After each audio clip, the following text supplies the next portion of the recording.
Good start. Coughing it out. Sorry it's been a while. We were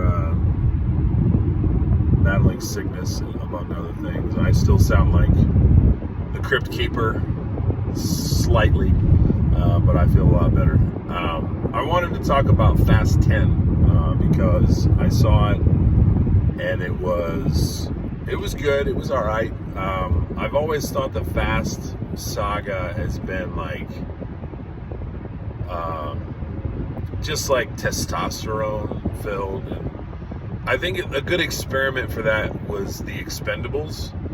So I saw the Expendables 1, and it was everything that you would hope it would be for a summer blockbuster filled with testosterone. 2 was kind of silly, but it got, it got the point across. 3 absolutely blew up the silly. And that's when I was like, okay, Expendables is kind of tapped out. It's kind of done. And that's kind of how I'm feeling with Fast and the Furious.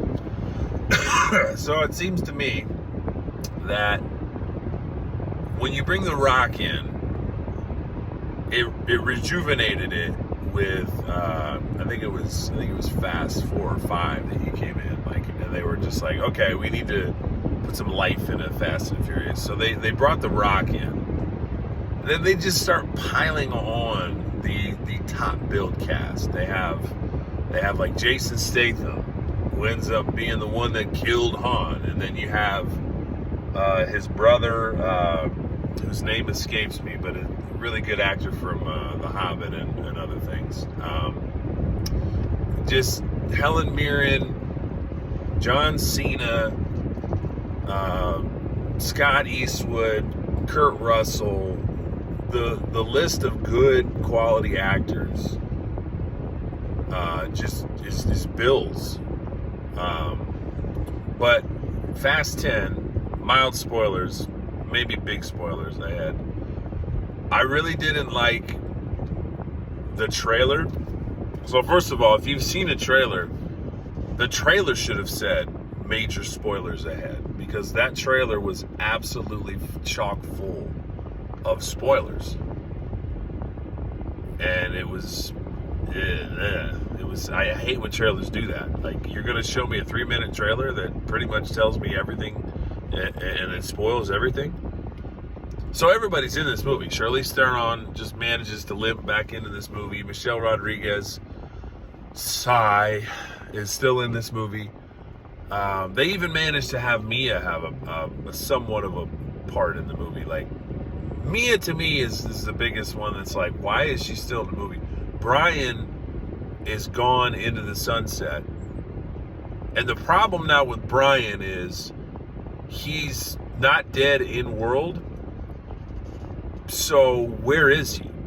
Like, there's no way he would let Dom and his wife go through what they go through in these movies. So that's my first flaw.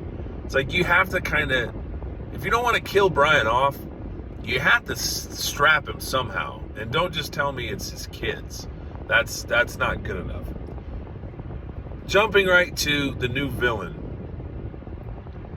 Jason Momoa, he's it. I don't know what it is, but the swagger he has on screen is so good.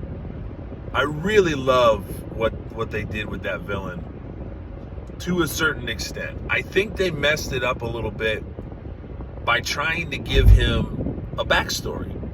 And this is the problem with the Joker. When you give the Joker a backstory, the mystery is gone. The intrigue is gone.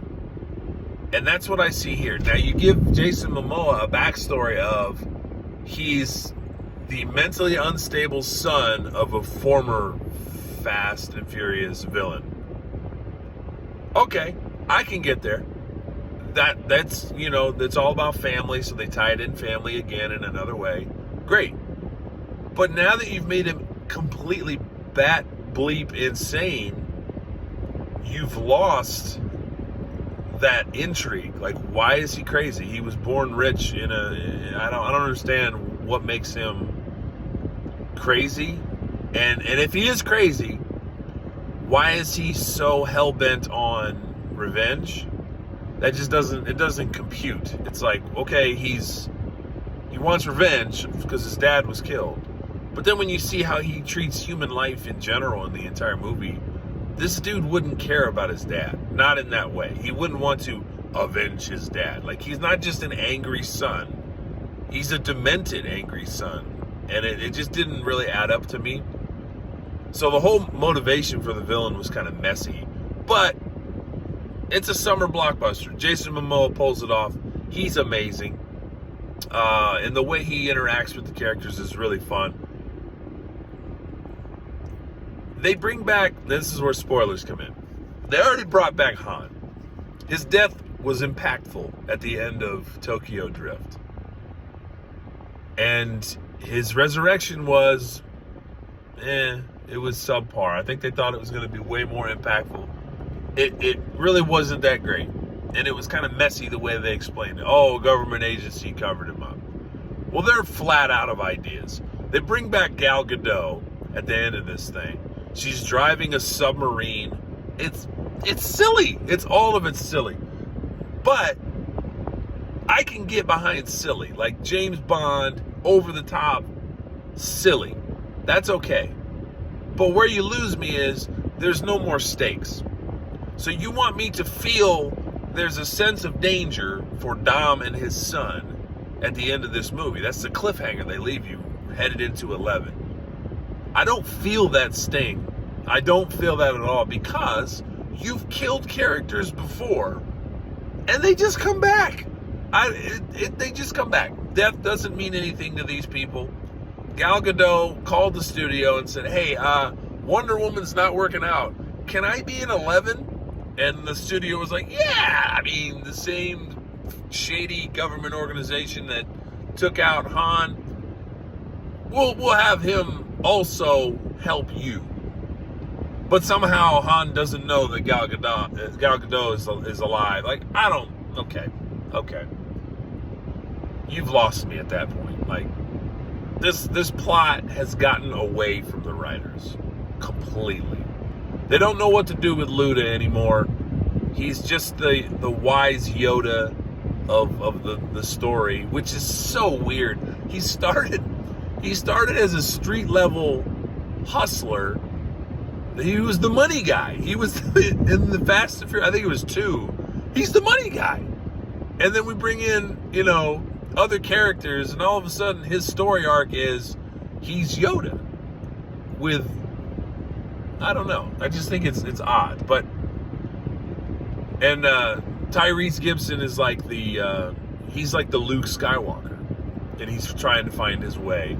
And it just really seems to me like they're struggling to find things to do with these characters now. So I don't know. I think overall, if you're looking for a summer blockbuster, cars, guns, violence, family, and some bikinis thrown in there gratuitously, okay, this is the movie for you. Don't look for much plot, though, because the plot just gets foggier and foggier and foggier, and it completely suspends any kind of belief. So my take is it's like exactly where the critics have it, which I rarely agree with the critics, but I'll give it a 6 out of 10 right now. That's kind of where I put Fast 10. It's a lot of fun. The acting is meh. Villain was really good. The action was good. So that's my thoughts on Fast 10, or Fast X as it's billed on the poster.